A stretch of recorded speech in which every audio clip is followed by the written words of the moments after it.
that we made them specialists. Well, and now those 50-plus yarders seem easy for some reason. The Packer offense now ready to get back onto the field.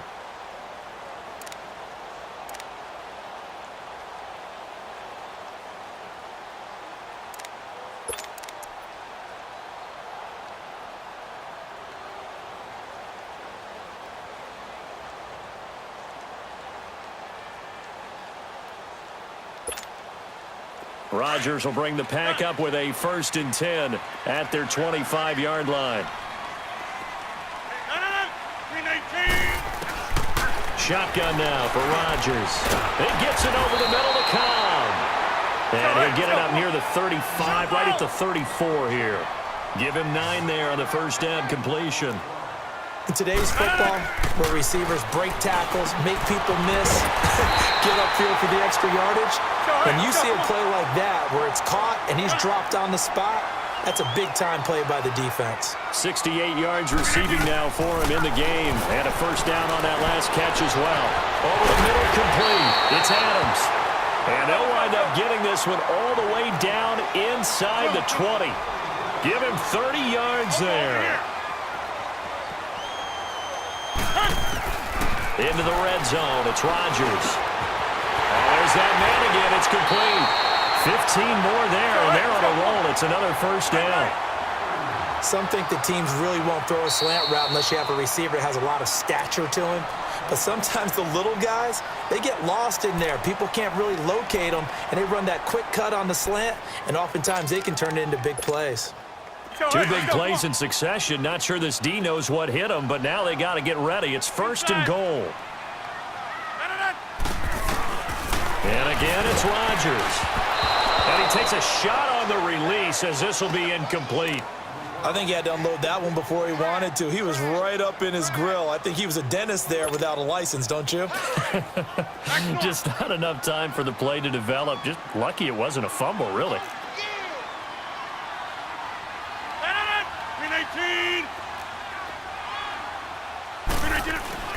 Rodgers again now. That is caught by Cobb. And it's a Packer touchdown. Randall Cobb, a 1-yard touchdown reception. And the Packers are back within a score. On those slants, everything happens so quickly. What makes it work? The timing between the passer and the receiver. In this case, a slant route. Ordinarily, it's probably about 3 steps before you go on the slant. In this amount of time, I think it was a 2-step deal. Boom, put his foot in the ground and got inside for the pass. Got inside for the pass, got inside for the catch and the score. Crosby on now to kick it away. This fielded a few yards into the end zone. And a nice return sets him up pretty good here at the 30-yard line. Atlanta now coming out on the field. And fortunate to get points on the board last time. They had to hit a really long field goal to do so. The kickers in today's game are so good and so skilled and hit from distances that we almost start to take them for granted. And we can't do that. That's a long field goal that they got 3 points out of. They've got to feel good about that, and they better make sure they love him up because he's helping them out. Yeah, now we'll see if that offense can put 6 on the board here. We'll see. And he'll slip his way up across the 30 to the 32. Typically, we think it's the strong safeties that are better tacklers, especially closer to the line of scrimmage amidst traffic. But in this case, how about the free safety coming up and making the big-time play? Back now at Lambeau. It's the Falcons. They've got the football. They've got the lead as we get set to start the 4th. Let's go. 54, south. Ready. Back 25.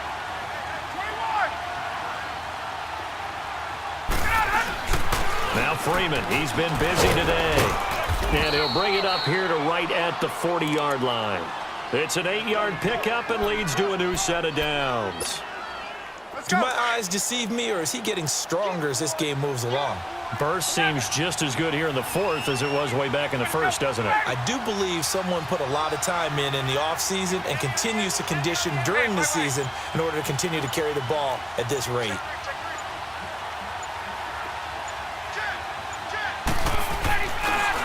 This is Freeman on 1st and 10. And for one of the few times here today, this run's not going to go anywhere. No gain on the play there. 2nd down. The 4th quarter here, they've got the lead. They want to keep it on the ground. That's what they're doing.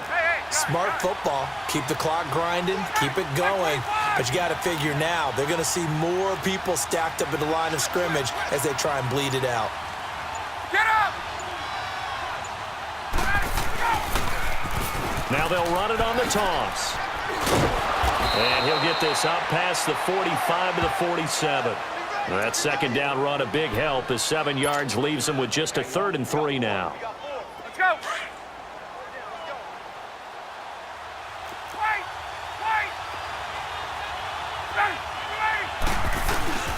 A 20th carry now for Devontae Freeman. And he's got the 1st down before being taken down at the 46. It'll go as a gain of 6 that time, and it moves the chains as well. All runs on this drive so far. It's 1st and 10.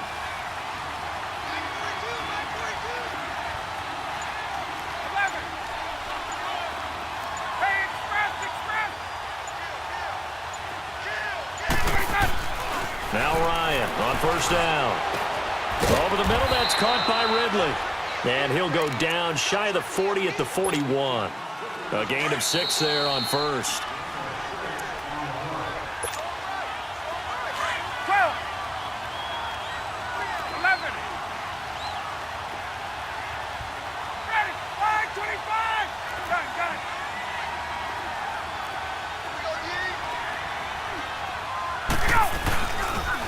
Now the pitch to Freeman. Oh, he's got a little daylight. He got 18 yards out of that one, and it gets him a new set of downs. He's still rumbling, isn't he? Still looking fresh in this one despite the heavy workload. But you and I both know, well-conditioned, and he did tell us that he thrives on being at his peak late in ball games.